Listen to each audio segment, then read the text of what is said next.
My role models were pretty much dope fiends, drug dealers, prostitutes. You know, it might sound crazy, but I've actually found some peace in prison. I've been able to really dig inside of myself and find me. This is not your typical hip-hop concert. Let's go, let's go, let's go. Because the entire audience is incarcerated.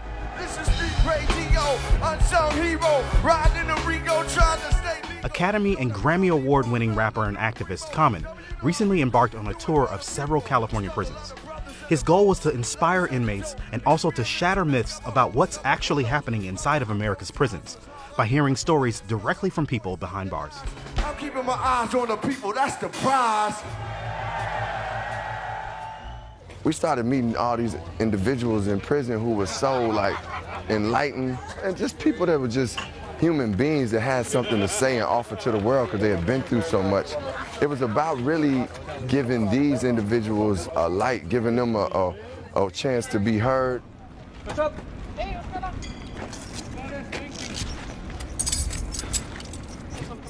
One of those stories is Deshaun Thornton, a 45-year-old Chicago native who's been in and out of prisons for almost 2 decades.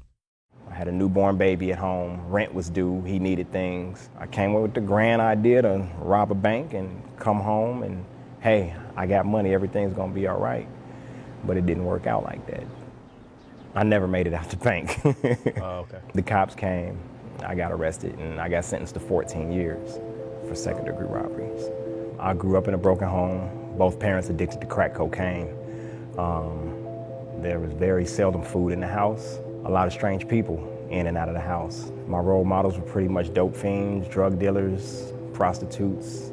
You know, I was taught right from wrong, you know, but as time went on, you know, just being a youngster trying to eat and keep clothes on myself, you know, because my parents couldn't do it. How did you make it to California? We came out here seeking a better life, and it started off okay. You know, I ended up graduating from high school. I kind of got focused, and my moms and pops, they was doing good, they was working. You know, you start to meet people, and they found drugs again, so things started to spiral down again. I ended up being homeless, and I became the very thing that I said I wouldn't become, a drug addict. I spoke to Thornton's parents about what happened to their son. They now live in Sacramento, over 100 miles away from Valley State Prison, so they rarely see him. Wanda, good to meet you. Nice to meet you. And Tyrone? Yeah. Aaron, good to meet you. The Deshaun that I love, my son, he was always very kind-hearted. He was funny. He always cracked jokes. He always made up characters. He kept me laughing. I always knew he loved me and his father. Good grades in school. Yeah. He was good in school. Unfortunately, we experimented with drugs, crack cocaine, and it actually destroyed our lives, and I'm not happy about it. I'm actually embarrassed about it. We went through a lot as a family. We took him through a lot. So we had left California and moved back to Chicago, and during this time we had lost touch with Deshaun, and we did not know where he was, and we had a contact here in Sacramento, actually a district attorney, who helped us locate him, and this is how we found out that he was locked up in jail, in prison. There are tens of thousands of stories like Deshaun Thornton's in California. Roughly 2.3 million people are incarcerated in the U.S., more than any other country in the world. And more than 128,000 of them are in California's prison system. What's more, the most recent government data shows 66% of inmates released from prison in California return within 3 years. I spoke to Sam Lewis, a formerly incarcerated prison reform advocate who joined Common on the prison tour, about how to fix this problem. He says Proposition 57, a ballot measure that is expanding rehabilitative programs in prison, is part of the solution. Proposition 57, which allows more rehabilitative programs inside the Department of Corrections, and that creates hope. It creates a realistic opportunity to have a chance to go home. Before, you didn't have as many programs that you have. So what still needs to change in California? We're still a long ways away, from having the amount of programs we should have in the entire Department of Corrections. Najee Franklin, 22 years old, out of Los Angeles County. I got sentenced to 21 years, 4 months for attempted murder.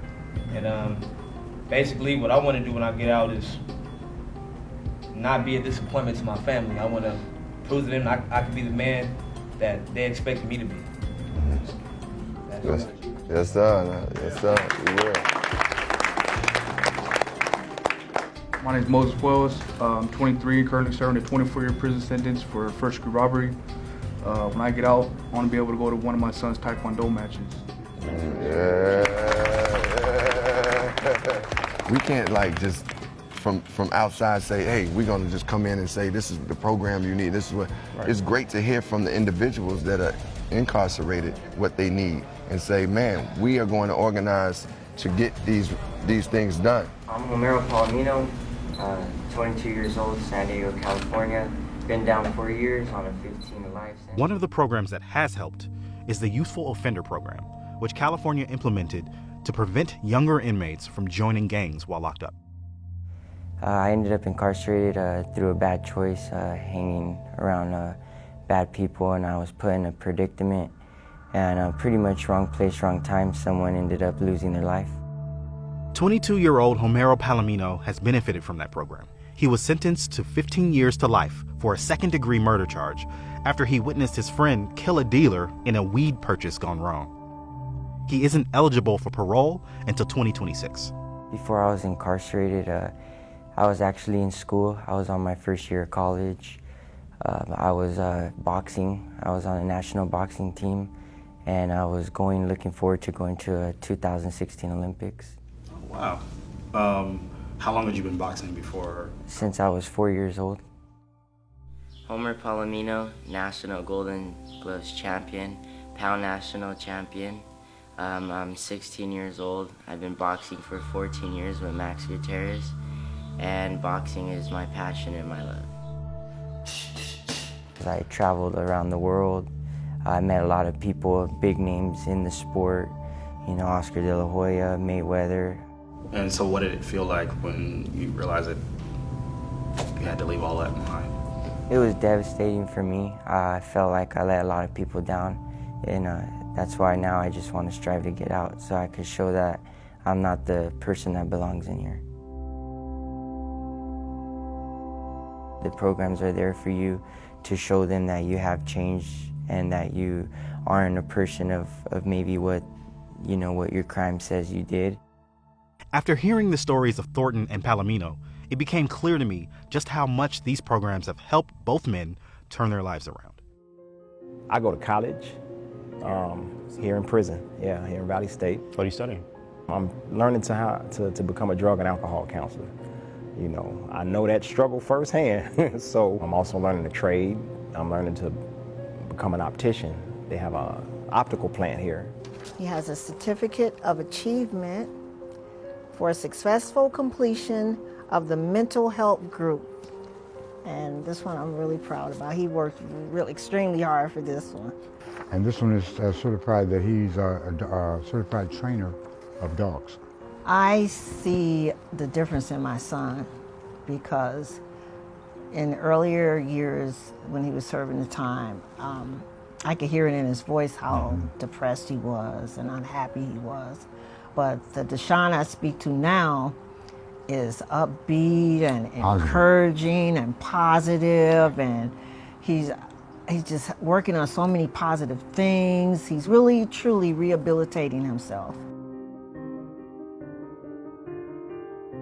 I feel blessed, man. I've been able to really dig inside of myself and find me. Who did you find?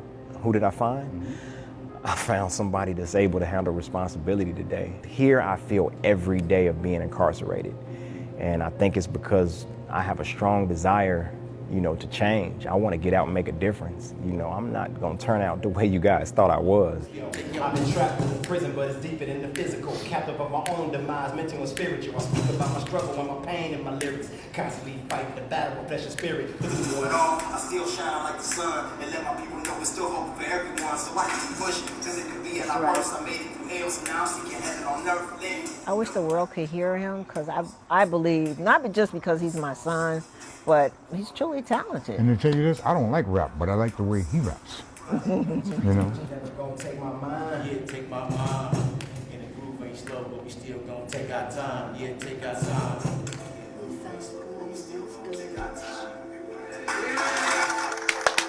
What does it feel like to have folks like Common come to this facility and shine a light on your stories and just show up and just say, hey, I see you? It feel good, man.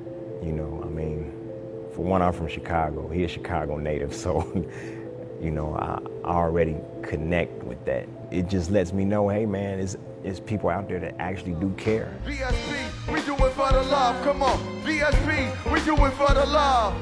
VSP, we do it for the love, come on. VSP, we do it for the love. My thing is, like, everybody's not gonna come visit a prison. I'm grateful that we're here, like, talking about it, putting it, like, out to the world. Valley State Prison, VSP, I want to address you as gentlemen, as kings. As the nationwide movement for prison reform gathers steam, Common's message is simple. No matter who you are or why you're in prison, you deserve a second chance in life. And we ain't eating, then I ain't eating. I'm still hungry. I'm hungry in this mug. Valley State, I'm hungry in this mug. I'm hungry in this mug. I'm hungry in this mug. I'm hungry, hungry. Yo, I walked in the crib, got 2 kids and my baby mama lady. Uh-oh, uh-oh. Yo,